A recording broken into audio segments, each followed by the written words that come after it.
там как клоны, будем там на этой камере выступать, we don't need this, we don't need that. I said, guys, this is the future. Now the internet, the world is big. Ты быть журой физически, или ты смотришь уроки на Фейсбуке, на Ютубе, и это то, что мы сделали. И как вы сейчас увидите из этого слайд-шоу, очень-очень много вещей we pioneered. Их до нас никто не делал. Или если делал, то делали не так качественно. И это реально была революция в горской комьюнити, реально. Okay, next slide, please. Да, вот Ихиль делал вот эти подготовительные раздаточные материалы, просто он очень много сил туда вкладывал, очень много энергии вкладывал. У нас были разные темы, мы говорили про погоду, мы говорили там про свадьбы, говорили там про похороны, говорили про еду, разные темы, цифры. Все это мы учили Jury Language Classes. Илана Неллин, да, Илана и Шимшан. Своим сыном маленьким, 12 лет ему было тогда мощь, и говорит, мы слышали, тут преподают горский язык. И они начали приходить в Бейджуро только потому, что там преподавали горский язык. Они из-за этого начали приходить. Еще было пару человек, которые пришли в Бейджуро только из-за горского языка, и они потом начали приходить на уроки Торы тоже. То есть, помимо того, что мы пытаемся сохранить нашу культуру, наш язык, нашу историю, это притягивает людей, которые заходят изначально из-за этого, но потом остаются и ради изучения тоже. Это очень сильная вещь. Okay, next slide, please. Да, вот, пожалуйста, вот Майкл, Миша, Моше, точнее, Моше, Шимшин. И вот они приходили, начали проходить из-за этого. Потом очень включились, Илана нам очень помогала с детскими программами, с женскими программами, дай Бог ей здоровья. Окей, следующий слайд, пожалуйста. Thank you. О, variety of speakers. Очень нам приходило много разных спикеров. Помимо тех, что вы видите сейчас на слайде, я просто не мог всех на один слайд засунуть. Там и Рабби Бинский приходил, и Рабби Мейер Брук, и очень много разных людей. И это то, что мы пытались создать платформу такую, площадку, где люди могут услышать разные стороны, разные... By the way, it's okay that I speak in Russian? Everybody understands? Да? Окей. И Барух Ашем, нам это удавалось, и люди приходили, Рабби Тамир с гитарой приходил, Рабби Кацин выступал, Ильханан, Рабби Ильханан Рувинов, Рабби Раваша Адинягуев. Пожалуйста, next slide. Теперь, что происходило помимо уроков, каждую неделю у нас была молитва. И для многих ребят, которые приходили на уроки, это был единственный час в их жизни в неделю, где они могли поучить Тору. И это был единственный 15 минут в неделю, когда они помолились в миньяне. Все остальное время или они вообще не молились, или они молились без миньяна. То есть это была реально мощная вещь, Кстати, однажды меня не было, и был миньян, а Хазана не было, и никто не мог читать. И Дима, я не знаю, если ты помнишь это, Дима встал и говорит, окей, нету Хазана, никто не может читать, я буду читать. Поэтому, Барух Ашем, мы вырастили настоящих лидеров во всех понятиях. Окей, next step.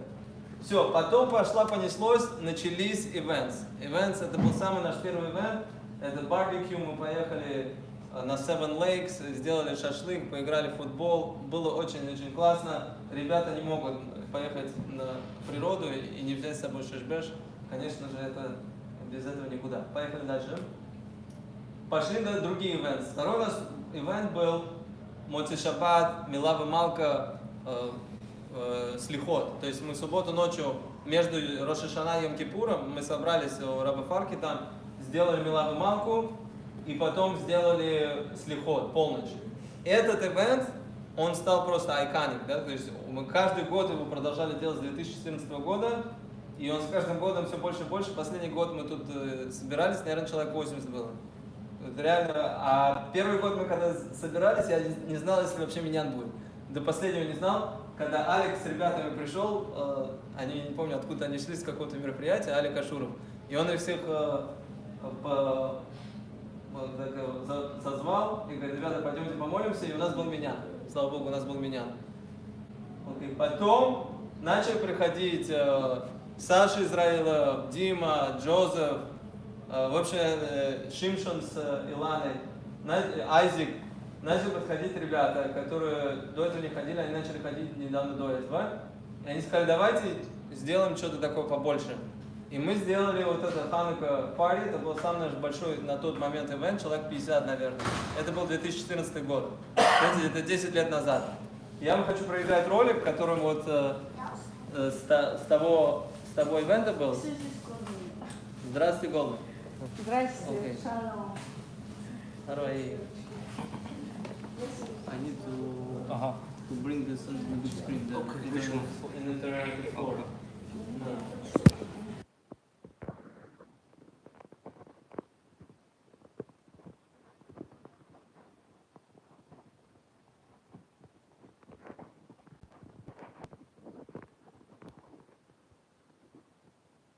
Собрать горских евреев за 3 недели в этом зале и организовать серьезную, качественную, веселую вечеринку для людей. Мы это сделали с помощью Всевышнего, мы сделали.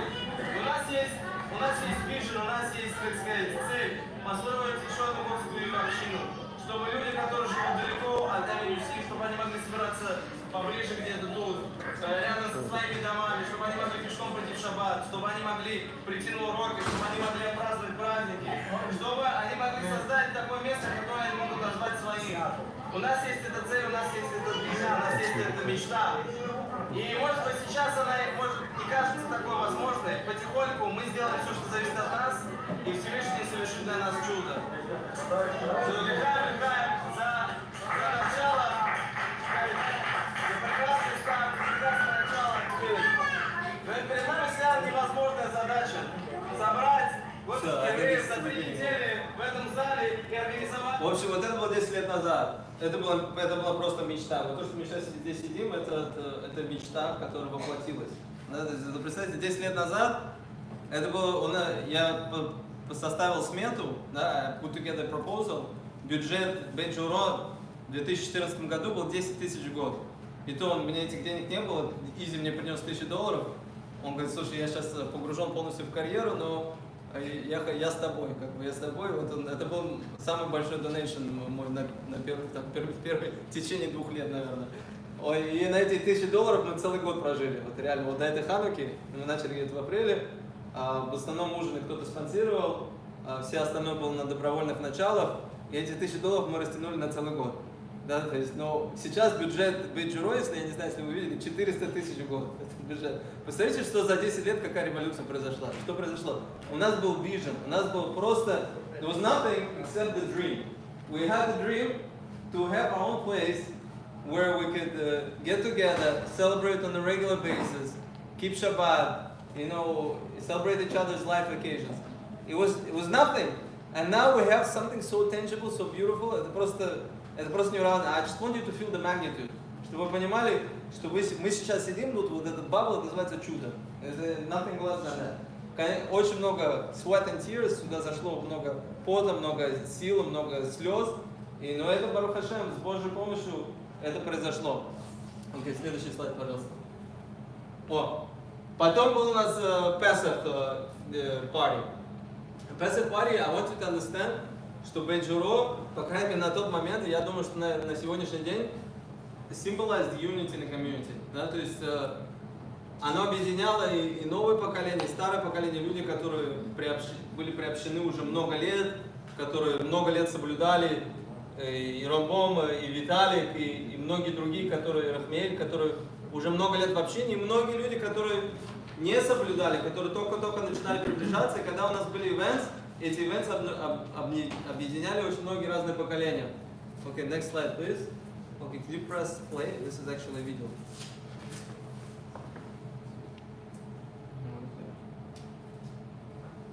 Yeah, it's on the button.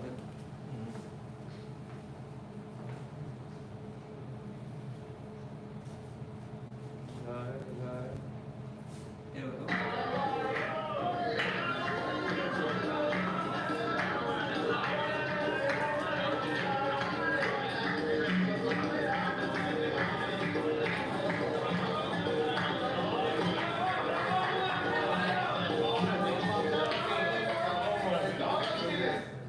Okay, that's it. Okay, next slide.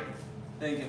Okay, now, because our budget was so tiny, у нас даже не было баджета на клининг. Мы сами убирались, вот реально оставались там допоздна, полы подметали, потом их мыли. Это уже было 2 часа ночи, это там Алик, мой брат, там Давид, ну все, кто вот, у кого сил хватало. И так было после каждого ивента. У нас даже не было там лишних там, $150 в бюджете, чтобы заплатить уборщице, мексиканке прийти, чтобы она все это убрала.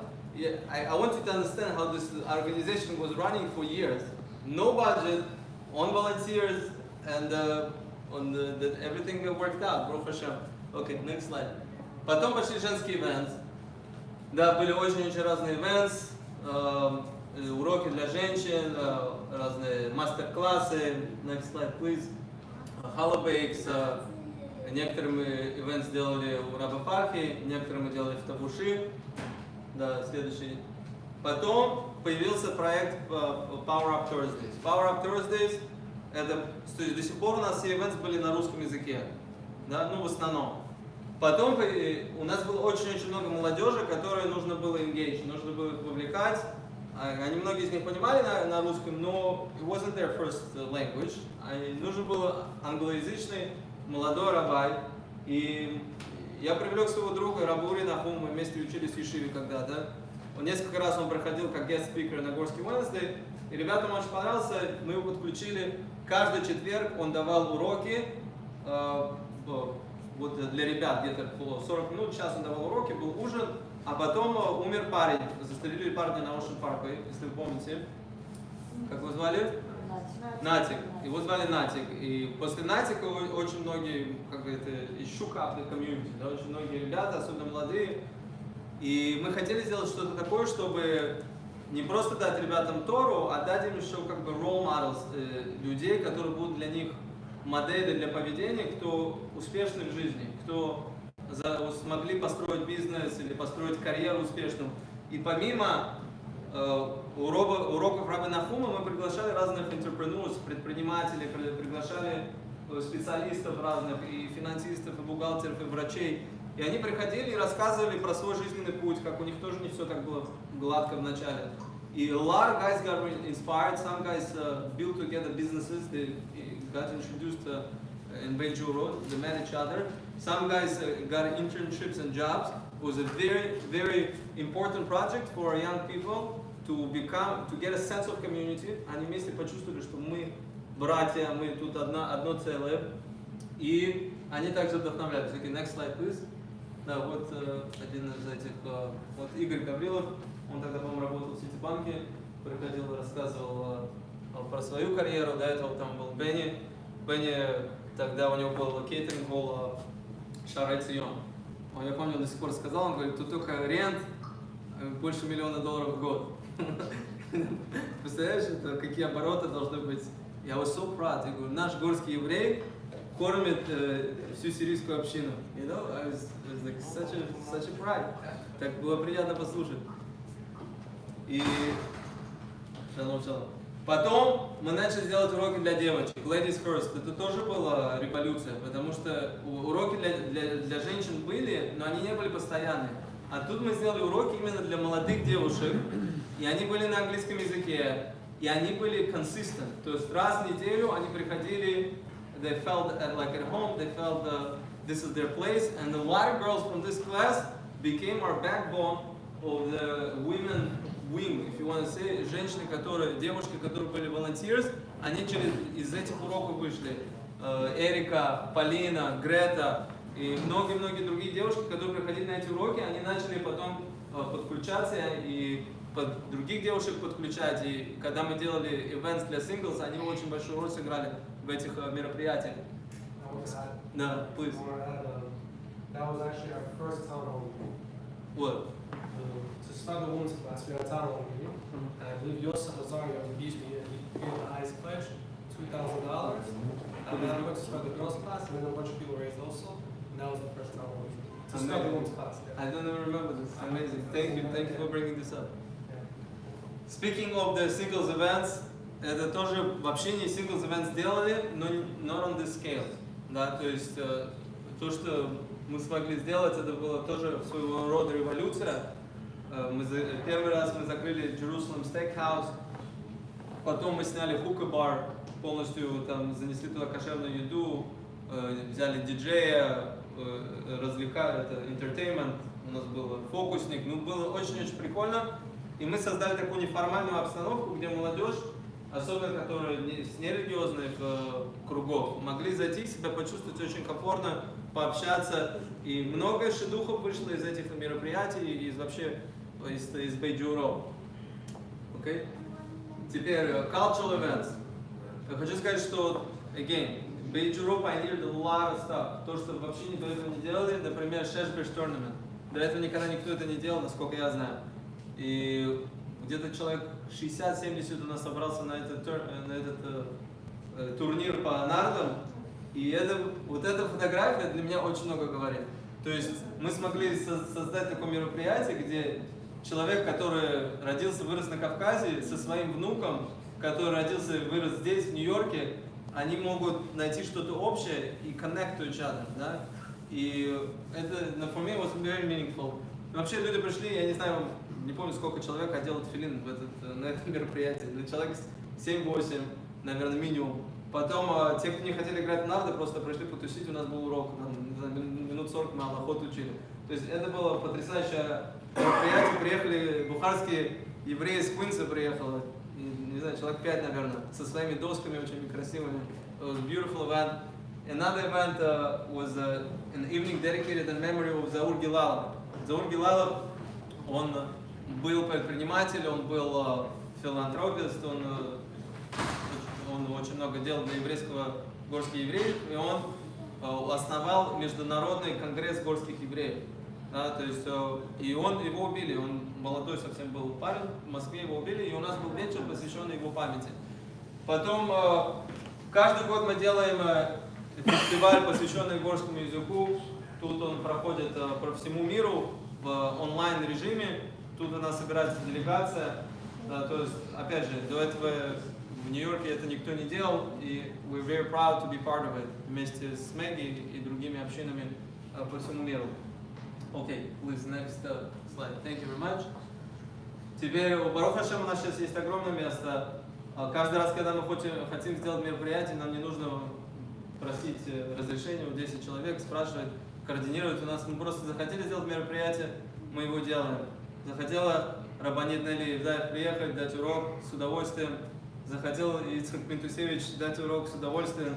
И многие-многие другие, Раби Якубов, разные спикеры постоянно приходят, Раби Палачи, постоянно Бейджуро, какое-то движение, какие-то уроки, какие-то массовые мероприятия. Я, наверное, пропустил, наверное, лет 6, если не 7 мероприятий, уроков. Просто I don't want to keep you here all night. I want to bring back a sense of where we started from, что мы понимали, откуда мы начинали и куда мы идем. То, что мы имеем сегодня, просто нужно задуматься, что это не из воздуха взялось. И то, что Бейджуро делала и продолжает делать, это революция, это мамаш, это настоящая революция в общине. И то, что мы делаем, это вдохновляет другие организации, это вдохновляет других людей тоже что-то делать. Пожалуйста. Speaking of revolution, leadership program. Leadership program это было просто что-то с чем-то. Первый год у нас где-то было человек 40 зарегистрировалось на leadership program. Это совместный проект вместе с Rage и с Maggie. Ребята, молодые парни, девушки приходили каждую неделю, учили Тору, учили leadership skills, услышали от разных спикеров. И потом тоже включались в общину, делали разные мероприятия. То есть мы их подключали, говорили, ребята, your leadership program, it's time for you to act. Go and organize something. Go and do something. Go and create. We'll help you. We have the experience. We have the resources.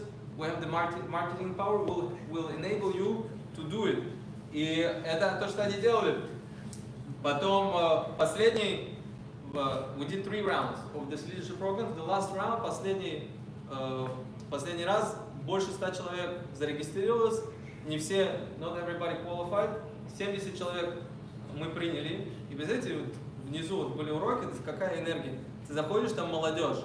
Примерно 70 человек там сидят, слушают уроки, потом общаются, вместе работают в парах, в группах. It's just unbelievable. Nobody ever pulled it off before. It's crazy. Но на этом не остановилась. Пожалуйста, следующий слайд. Мы еще повезли молодежь на Кавказ. How crazy is this? It's not crazy. На тот момент у нас своего даже места не было. Мы работали как Стив Джобс из гаража. Мы, Барухашин, дай Бог здоровья, Рабы Фарки. He enabled us to do it. Нам не нужно было беспокоиться о том, чтобы заплатить за аренду, за электричество и зарплаты. Мы все было на добровольных началах. Мы это делали, собирали ребят, уроки, потом выбили бюджет из Rage, с Мэгги помогли нам очень сильно. Все это, собрали деньги и организовали эту поездку. И just unbelievable accomplishment. Это невероятное достижение, которое никогда никто до этого не делал. После того, как ребята вернулись, они были такие заряженные, они говорят, давай что еще будем делать. Мы делали уроки по молитве. Один парень говорит, слушай, Фран, вот мы на 7 дней в Баку поехали, говорит, я за эти 7 дней столько молился, говорит, я за всю свою жизнь столько не молился. Я говорю, ну а чем мы молимся вообще? И многие ребята говорят, давай сделаем курс по изучению тфила. How to pray, what are we praying, let's study the Siddur, let's study the Halachot. So we did like a 7 or 8 week course on Halachot, and then we started doing a lot of social events, which some of them, at least for the first glance, have nothing to do with religion. We did a hiking trip, we did barbecues, we did a mafia game. What does mafia game have to do with a synagogue? The thing is, we unite people. And when people are united and they feel part of the community, they wanna grow. They wanna grow. They wanna do more mitzvot. They feel like they're part of an organization. They feel like they belong somewhere. They have a home. And at home, you don't always learn. Sometimes you come at home just to talk to your brothers and sisters. Sometimes you come home after a long day of work and you just wanna have dinner and you wanna play cards with your friends. And that's what Bejuro. Bejuro is not a synagogue. Bejuro is not a synagogue. Bejuro is home. For all of us.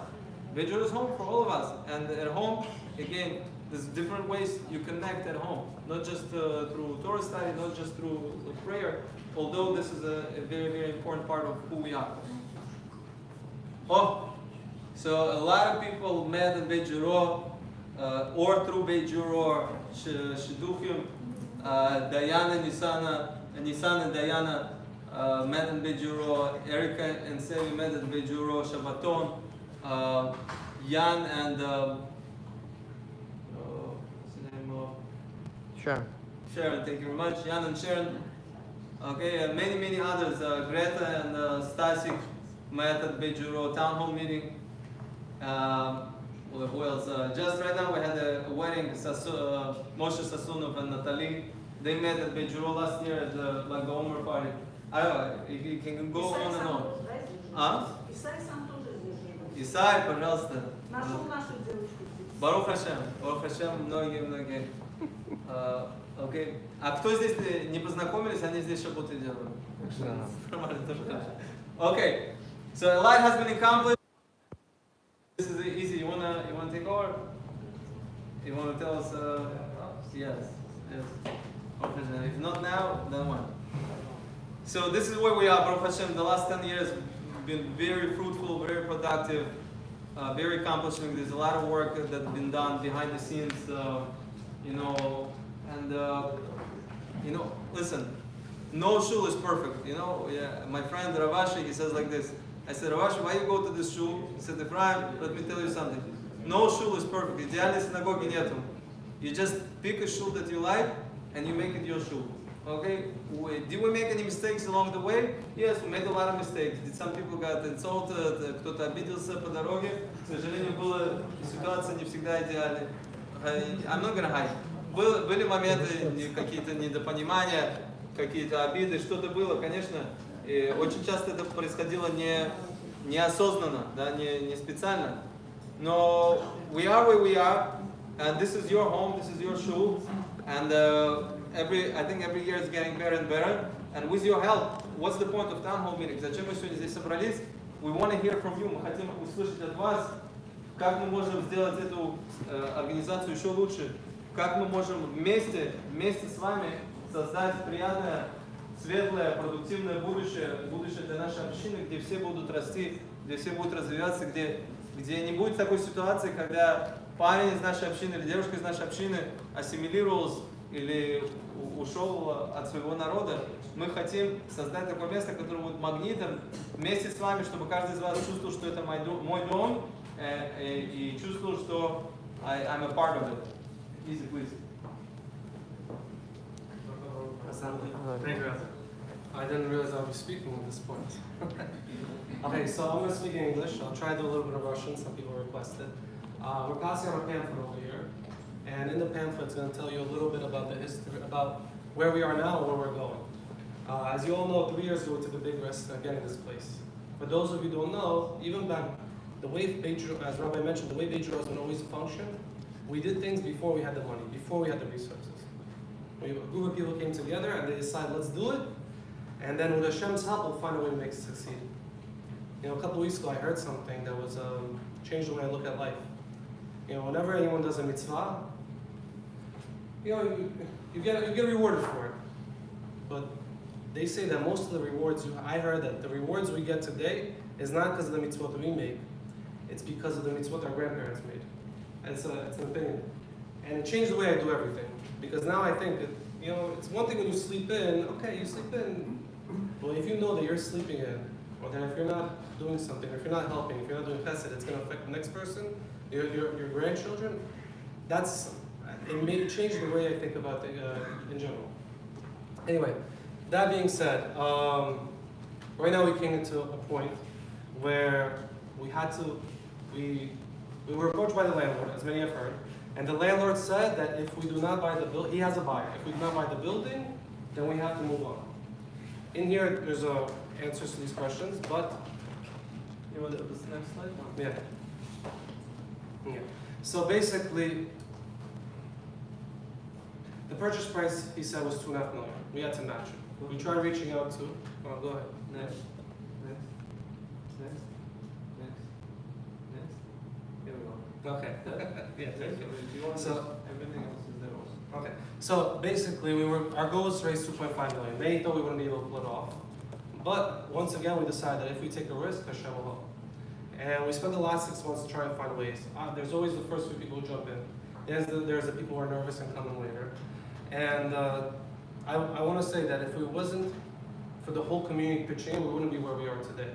You know, like Rabbi Kitson said, we had huge help to start this shul, to do the leadership program from Gavin Zakhariev, and we had huge help from Rage, Rabbi Kitson, huge help from all the members, all the community members to this day, from 10 years ago.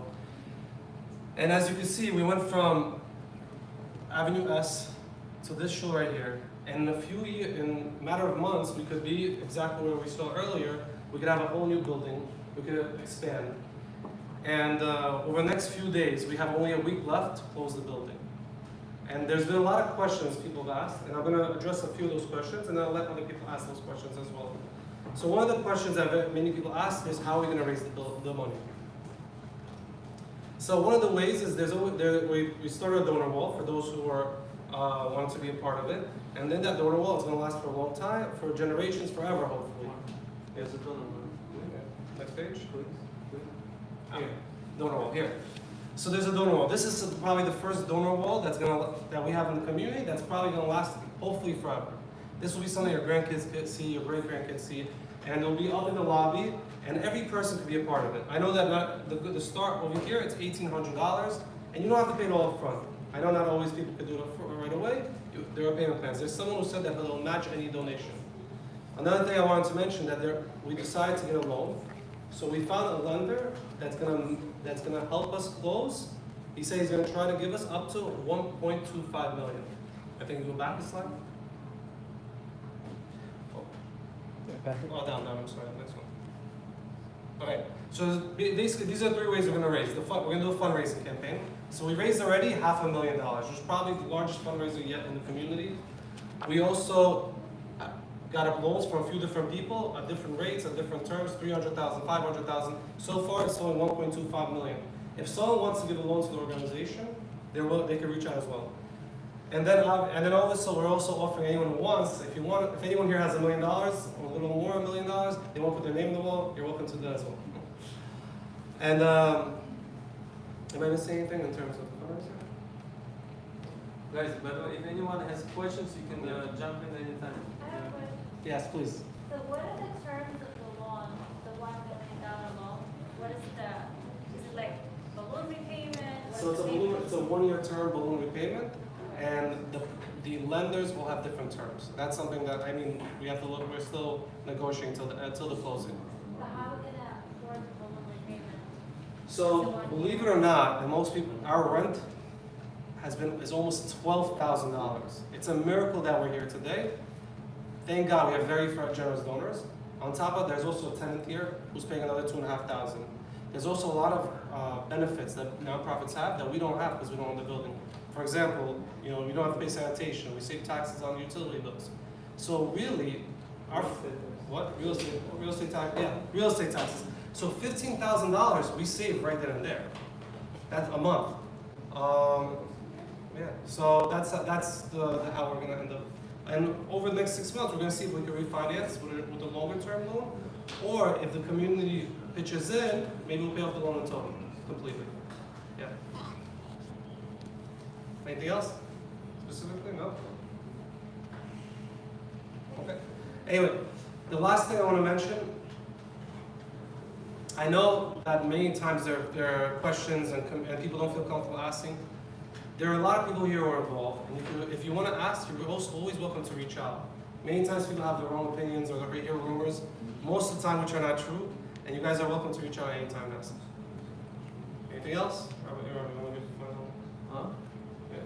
Yeah, you want to go through the question?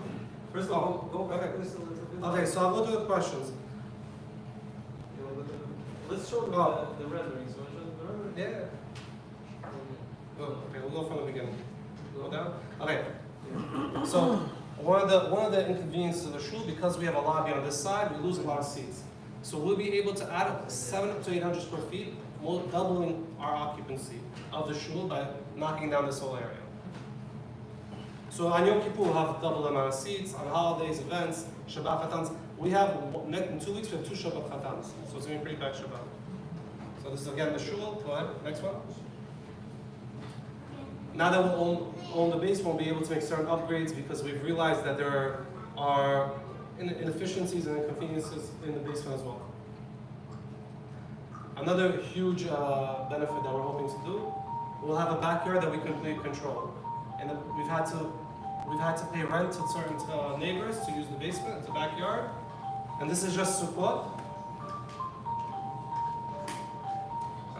And another thing, we're hoping to eventually put a playground. Imagine Shabbat, you come with your kids, you're visiting. Maybe it's Shabbati, maybe it's a Kiddush, and we'll have a playground for the kids and the parents stay outside. And that's pretty much it. Okay, we'll go through the Q&A. Oh, and the Q&A. Okay, so I'll run through them quickly. So one of the famous questions. Everybody was clear. What happens if you don't raise the money? Every dollar will be returned to the donors. Second. I have What? a question. Yeah, please. Follow-up question. Yeah. So what happens if we don't get enough money, and then I guess like what's the plan B, right? Like what happens to Major Road? So Do we move to a different building? What happens? So we had long discussions about this, and unfortunately, I don't see a long-term plan B. In the last 10 years, everybody has put a lot of energy and sweat and tears to so many of a breaking point. I know a lot of people in this room who are they put everything they have in here. And I don't know how, I can't imagine if, let's say we don't buy the building, and in a year or two, we have to relocate. Again, people moving, costs, renovations, fundraising again. How much can we ask for the same people over and over for money? So the plan B, it's hard to imagine. And honestly, maybe that's a good thing, because this means that we have to fight. We have no other choice. So I don't know what the plan will be. If we don't close, we'll get together and we'll try again. We'll try to see what the plan B is. But I don't know if, and Rabbi, you could, if there's anything I'm missing in that How regard. much was the definitely have to leave here? Definitely, it's. So the way it works is if we don't close, we could probably squeeze out another 2 years. But the guy who's buying it, he wants it for himself. It's an attorney. And we spent, So 2 years will we have?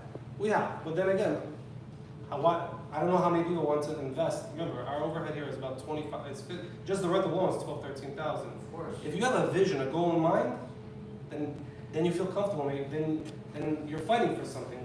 But once you lose that goal, once you have no hope, I'm worried that 100%. I'm worried that people won't feel the same way. I'm just asking for a worst case No. scenario. 100%, I understand. Listen, how much we spend here in renovations? Over here, when we rented the space, we spent about $300,000 between 2 floors on renovations. 200, 300. Yeah. Yeah, and we borrowed that And money. That's the main concern also. What? That's the main concern. Spend all this money, 300,000 on renovation. Just Yeah. live like that. It'll be a waste. And that's one of the considerations months ago when we were deciding whether to move or not. We decided that not just the cost isn't so astronomical, it's relatively market, the 2.5 million, maybe a little bit of a premium. Anywhere you move, you're still gonna have to do the renovations. Yeah. Yeah, go ahead. Good question. So, is it possible to find like a cheaper property that's similar in size nearby, like to purchase it for? I mean, like in the sense that there's already so much raised, rather than fall short. We actually have a very well-known real estate agent here. He could answer that question. It's obviously possible to find another property that's for sale. There's, you could look on the street, there's plenty. But you have a 40 by 100 corner property with the zoning that allows you to build an extra 2 floors. I mean, I don't see that on the market. And in terms of pricing, it's definitely comparable to what's sold.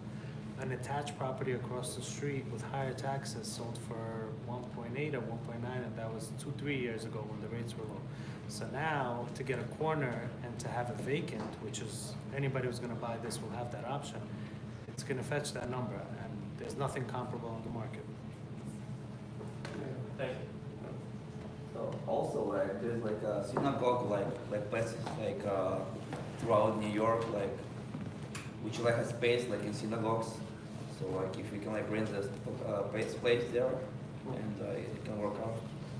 So this is something actually we tried to do years ago. You're talking about, they call it, it's actually a hostile, you're talking about a hostile takeover most likely. About 10 years ago that was very popular because the recession came and all these old synagogues, conservative synagogues were empty. So a lot of people, Chabad, Syrians, they would go into these synagogues and little by little they would take over the minyan and all of a sudden it's their shul. We tried this 9 years ago and what happened? Someone caught on and stopped it. We were invited to do it in fact. One of the board members invited us, and the other board member didn't. And we didn't want to get in a fight, so we just left. But at this point, it's equivalent of trying to buy property in 2019. It's very rare to find someone who's dumber than you are.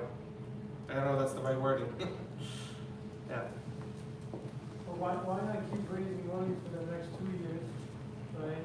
See how much you can raise, and then in 18 months you revisit it. You still have 6 months to go to purchase the property. Yeah, but the problem is one more time gonna wait 2 years. No, you have 2 years lease left. So you have 2 years to run. So within those 2 years, you can raise more than $500,000. You buy a property with a higher down payment, and then, because in this scenario, after year 1, with the balloon payment, what if you don't have the funds? You're back to square one. Right? So you're kind of. So 2 reasons. One, you're paying rent this whole time, regardless. So you're saying raise money for a building, and raise money for rent, and raise money for programs, and classes, and events. It's a huge burden. It's very unlikely because we barely have the resources sometimes to make phone calls. A lot of people didn't even know about tonight. I was texting people, where are you? And they're like, oh, I didn't know. And they said, oh, I'll see you in an hour. I'll swing by. So that's one issue. The second issue is, even if you raise the money, again, you have to search for it. You have to search for someone. You have to search for a space. And if you're not going to raise it now, what's going to be different later? Well, Are people going to have more money? So You're going to have more time to raise money? No, I hear what you're saying, but I think if you're relying in some respects on a miracle, right? Within a year, you're going to have the money for the balloon I payment. wouldn't say a miracle, but But in 18 months, you can also rely that you're going to find a property that's comparable or better, and you have a larger down payment to go with it. So you kind of, because you're in a year, we're going to be here again, and it's saying in 4 months or 3 months, our lender wants a balloon payment, and we have $500,000, but we need another 7. So let me. I think we didn't talk about what's going to happen over next week. Over next week, our goal is to raise another $750,000. I think it's very likely. I will tell you personally. I know that less than 50% of the community has donated yet. And I'm not talking about 50% that I don't know. I'm not talking about the whole general community. I'm talking about people that I personally are friends with that they're more than happy to donate. They just haven't, they're waiting till the end. So the more we postpone, the more people are just gonna wait. I guarantee you in the last 2 days, we're gonna raise probably the same one we raised. Well, I don't guarantee it, I'm saying. But it's more than likely that people will just wait till the end. So even if we wait a year, we're gonna be in the same, then we're definitely gonna be in the same boat. Wasting months of rent. We have no savings. We're gonna do a fundraiser all over again. And you need to spend more money on the renovations. You can spend more money on renovations. Again, we're gonna move with another 300,000. And you have to pray that you find a comp. And pay brokers. And pay brokers, and get a lender, and you hope that the people involved now still have the energy to be involved later. Because as you see, people get married, people get engaged, people move, community change, and new people come in, and things change. No, I hear it's risky either way, but I think risking having essentially hard money loan for a year, not knowing if you have the money is, I think, a bigger risk than not finding or not raising the money. So if you don't raise the money in 18 months, right, you don't lose, you don't have any, you don't have to Easy, why lose. don't you just tell them what's gonna be a potential carrying cost of the park money? Yeah, that was what I About said. 12, 13,000? A little more. A little more, that's exactly what he's paying right now. So Alright. he's not losing anything. That's what- No, but that's not the issue. The issue is those 12 months, even the same payment, you're still gonna have the balloon payment at the end, right? So that year, you're only paying interest. So So put in another a year, right, the same way you're throwing away a year's worth of rent pool, you're also throwing away a year's worth of interest. So you're, It's very different. my whole thing is the balloon payment at the end of the 12 months. I think that's where the I risk also lies. think if you own the property already with a loan, And some mortgage. people would, I think, be more generous or forward giving rather than hoping he's gonna find another way. And don't forget, I think Major moved what, 4 times? S, you, and then this is it. So, and then that's gonna be the 4th move. I think every move people talk extra that the money's being wasted. You also, every time you lose people on the way. No, I Right, guess, it was a result. listen, I guess people feel more pressure, they have to pay off the loan, and that's a valid point, but Imagine this. Imagine Rosh Hashanah comes by, we make 200,000. All of a sudden, it's 200,000 you're paying towards the loan instead of paying towards interest. All of a sudden, you're 1.5, 1.6, 1.4, whatever the number ends up being loan, in 12 months is now, this is worst case scenario, is now $1 million. Not 1.5, it's $1 million or 1.1. so the balloon payment. You know what I'm saying? But then you refinance with a different lender. That's the and then this is again worst case scenario. Best case scenario, we refinance with either a conventional loan, and better case scenario, we raise all the money. And somebody will donate the building to, they will put their name on it. That's even better. That's the plan. Once You we need to check with the 7 digits on it? Is the check with the 7 digits Seven, on it? seven digits. 7 digits, yeah. Seven at least. Yeah. And I wanna almost every other week there's new people that come into the shul. And people come in, they get inspired by what's going on. And they might they see an opportunity to give, they'll give. When there's no opportunity to give, they won't. They might. Not as likely. Maybe let's go through all the questions because a lot of points that we touch upon, they're addressed in other questions. Another popular question, by the way, the first one. What was the first one? Another popular question. I'll skip to it's already started. The building will be owned by Beit Juro.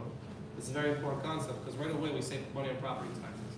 Very often, very active leaders in the community, they offer to buy the building, they buy on their name, and then they transfer it over.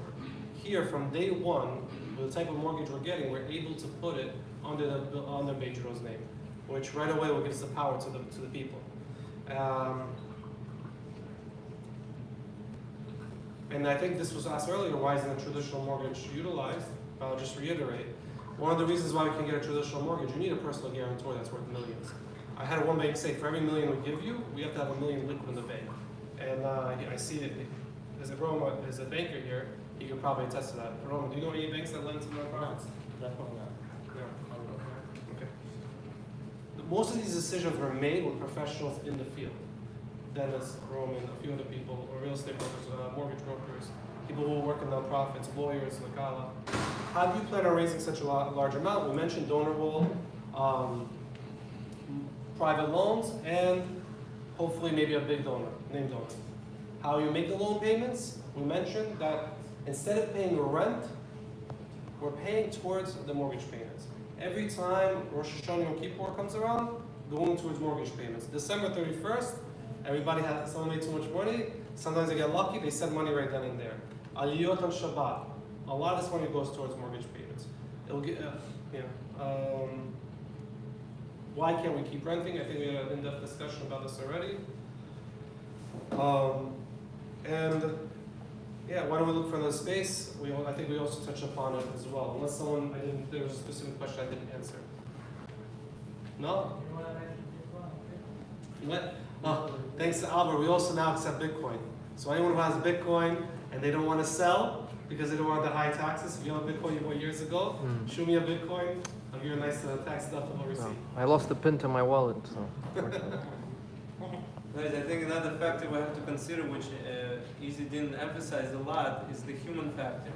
Right? The organizations don't just run on gasoline, on electricity. There's humans that push the train, and the main human that's been pushing the train in the Beirut for last many years is Izzy. And Izzy is not made out of iron, and there's a limit to everything that we can.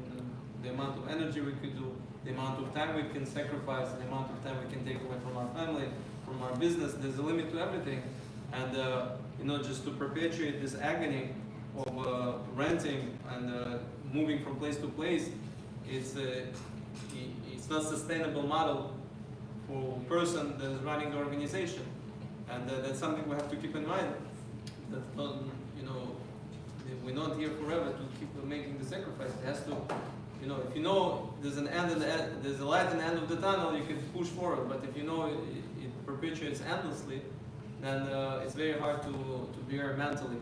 And I think that's another reason which we didn't create this situation. The situation came upon us by the virtue of circumstances. But thank God for this situation. Thank God that we're pushed to the corner. We have to buy the building. Hopefully, that would be the end of the stress. And yes, we have to sweat. Yes, we have to raise the funds in the next week or so, as much as we can, and we're going to continue fundraising after the closing as well, and look for the big donors that maybe one of them will dedicate the building and put their names on the building. But until then, I think that's our best option. I want to say this really is a historic moment. I've been fortunate enough to be part of the Israel from the first day. And I remember every single milestone like it was yesterday. I remember every person that was there. I remember every person that I have late night phone calls with. And I'll tell you this much. Every one of those people mattered, and every single one counted.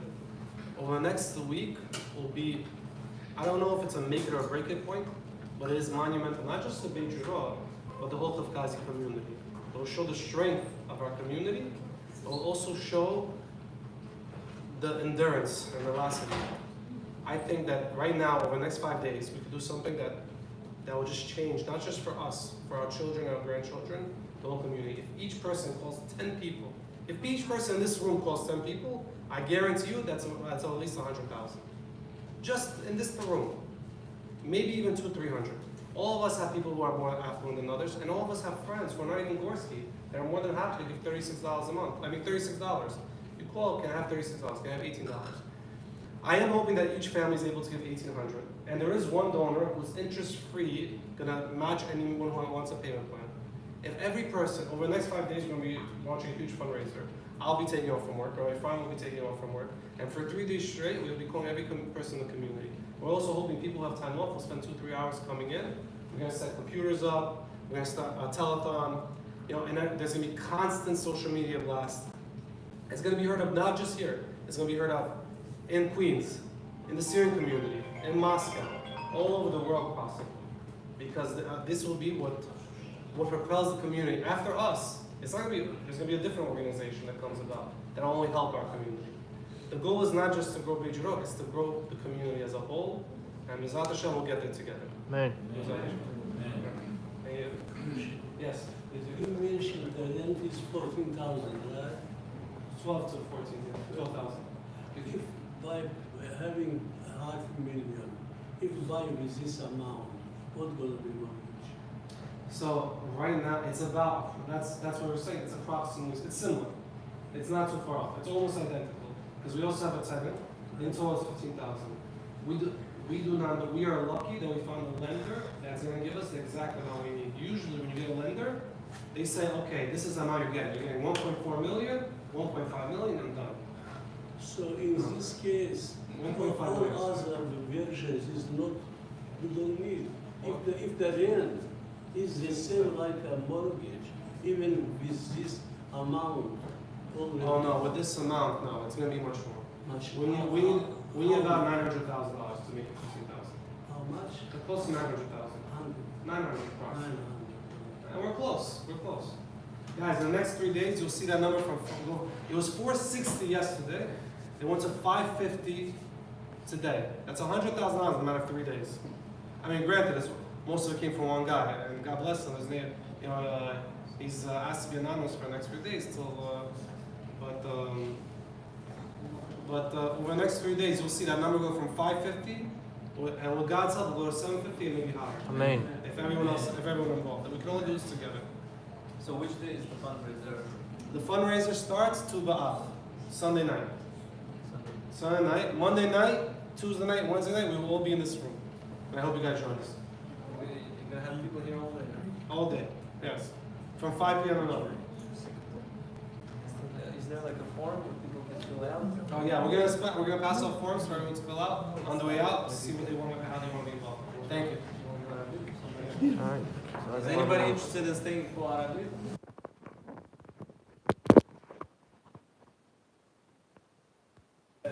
ערבית.